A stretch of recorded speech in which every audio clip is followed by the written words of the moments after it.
बिस्मिल्लाहिर्रहमानिर्रहीम अस्सलाम वालेकुम वरहमतुल्लाहि वबरकातुहू। मैं उम्मीद करता हूँ आप लोग सब खैरियत से होंगे। तो आज की जो वीडियो है, इस वीडियो के अंदर हम बात करने जा रहे हैं visa for beginner.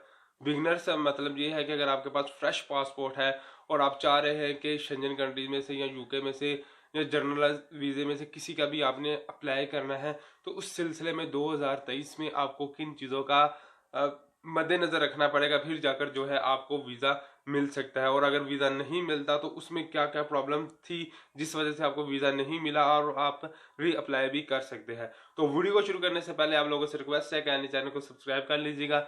Social media के जितने लिंक्स है डिस्क्रिप्शन में मेंशन है। इंशाल्लाह काफ़ी ज़्यादा इन्फॉर्मेशन आपको मिलेगी वहाँ पर, तो आप लाजमी वहाँ पर भी विजिट कर लीजिएगा।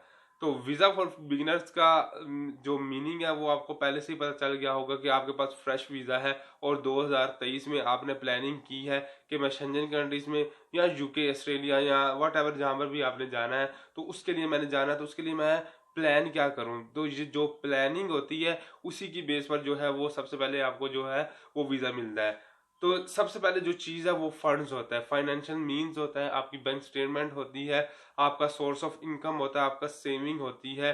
तो ये जो चीज़ें सारी मिलाकर जो ईसीओ है उसको बताती हैं कि ये बंदे के पास इतने सोर्सेज हैं, इतने फंड्स हैं कि ये विजिट कर कर वापस भी आ सके। तो मेन चीज़ आपके फंड्स होती है। अच्छा, फंड्स फॉर एग्जांपल आपके पास आपके बैंक अकाउंट है और वहाँ पर सेविंग आपके पास पड़ी हुई है, 5 लाख पड़ी हुई है, ठीक हो गया।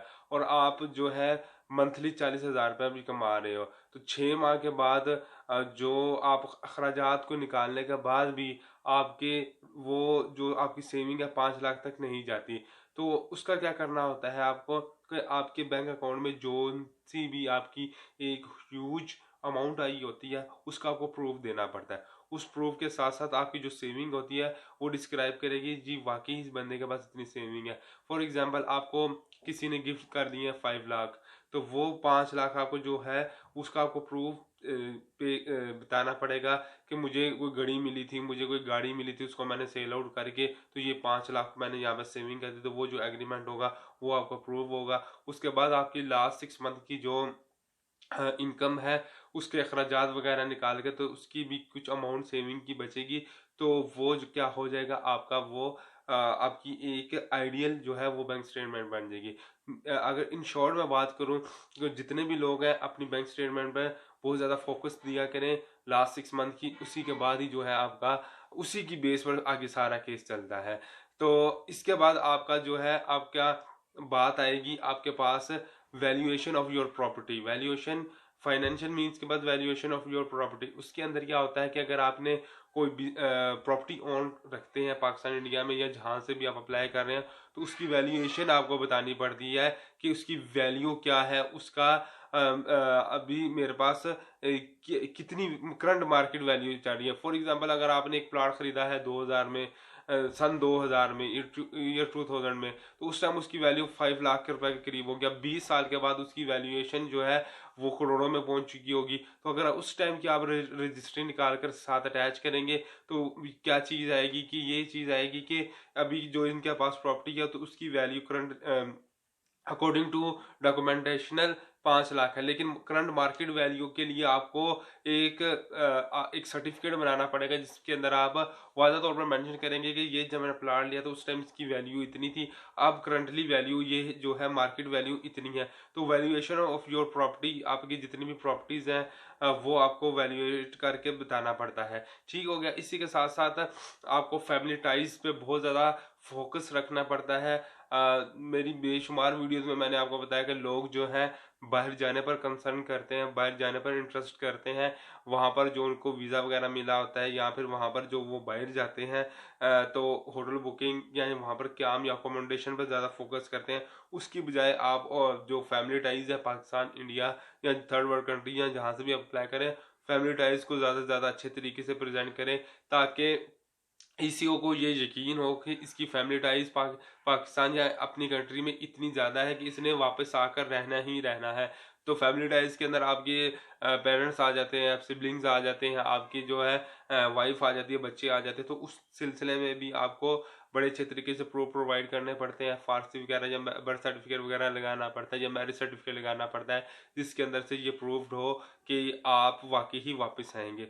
तो ये आप जो है 3 चीज़ें अगर आप बड़े अच्छे तरीके से मैनेज करते हो, तो बाकी तो फॉर्मल चीज़ें हैं जिसके अंदर जिसके अंदर ticket reservation, hotel booking, travel health insurance होती है, तो वो तो आप सेकेंडरी चीज़ है, लेकिन प्राइमरी सोर्स मैंने आपको पहले बता दी है। अगर ये 3 चीज़ें आप अपने पास रखते हो तो आपका बहुत अच्छे तरीके से जो है रिस्पॉन्स आ सकता है। अच्छा, इसी के साथ साथ एक और चीज़ पे चलने जाते हैं जो कि बहुत इंपॉर्टेंट है, बिजनेसमैन और जॉब होल्डर।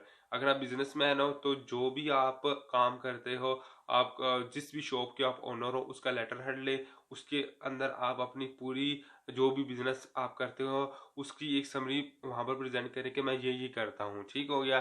तो उसी के साथ साथ आप FBR, tax return, membership certificates वगैरह लगाएं। तो ये तो बिजनेस पर्सन के लिए हो गया।